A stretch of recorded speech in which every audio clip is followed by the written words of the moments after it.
விளாண்டுங்களா? ஜெயிச்சிங்களா?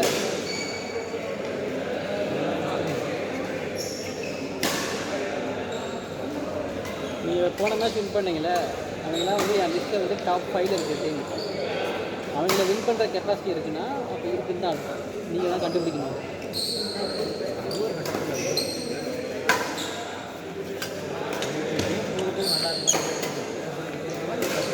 நல்லா யோசிக்கணும். கேம் நடுவில் யோசிக்கணும் என்ன நடக்குது அப்படின்னு.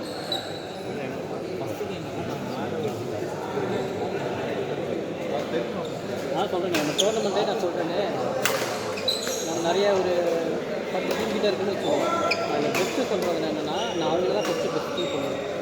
ஒரு டோர்னமெண்ட்டு ஒரு மேட்ச்சுக்கு பெஸ்ட்டு கிடையாது. ஓவரால் டோர்னமெண்ட் வரும்போது அவங்க சூப்பராக விளையாடுவாங்க. ரெண்டாவது நீங்கள் நான் நல்லா விளையாடுற மாதிரி இருந்தாலுமே லாங்காக போகும்போது கொஞ்சம் கொஞ்சமாக என் இது குறையும், ஸ்டாமினா கேட்ட மாதிரி.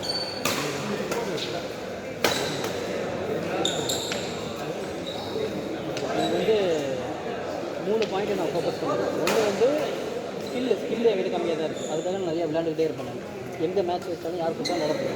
அந்த ஸ்கில்லை இம்ப்ரூவ் பண்ணுறதுக்காக அது ஒன்று. ரெண்டாவது ஸ்டாமினா வந்து ஒரு 3-4 மேட்ச்லேயே எனக்கு படுத்துகிறோம்.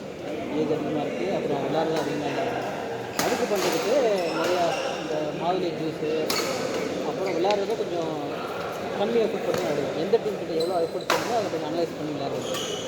மூணாவது ப்ரெஷர், டோர்னமெண்ட் ப்ரெஷர் இருக்கும். அது நம்ம நிறைய டோர்னமெண்ட்டை விளையாண்டு தோக்க அது ஆட்டோமேட்டிக்காக ஒரு ஈஸியாகிடும். எவ்வளோ தோக்குறியோ அவ்வளோக்கு கொஞ்சம் லைஃப் ஈஸியாகிடும்.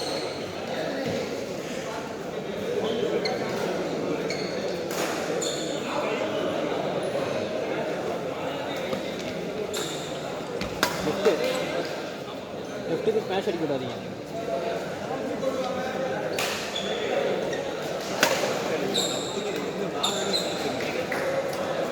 எவ்வளோ பாயிண்ட்டு? 2 very poor. உங்கள் ஸ்கில்லுக்கு அவங்க 2 ஓகே. போன இதில் அந்த ஹைட் ஆடுனாங்க. அதில் வந்து நாங்கள் 10 11 இதில் வந்துருக்கீங்க, நல்லா க்ளோஸாக வந்துருக்கீங்க. நீங்கள் விளையாட அதை பிடிச்சிருவீங்க. ஏன்னா முக்கியமானது பார்த்தீங்கன்னா இந்த ஸ்டேஜுக்கு அப்புறம் யாருக்குமே எனர்ஜி இருக்குது. உங்களுக்கு தான் இப்போ அதிகமான எனர்ஜி இருக்குது. அதை யூஸ் பண்ணிங்கன்னா நல்லா விளையாடலாம். உள்ளே ஆண்டாலுமே அவங்களுக்கு ஏஜ் அதிகமாக இருக்கிறதுனால ஒரு லெவல் வரைக்கும் ஸ்டாமினா கிடைக்கும். அதை யூஸ் பண்ணுங்கள். 12 பாயிண்ட் எடுத்துருக்கீங்களா?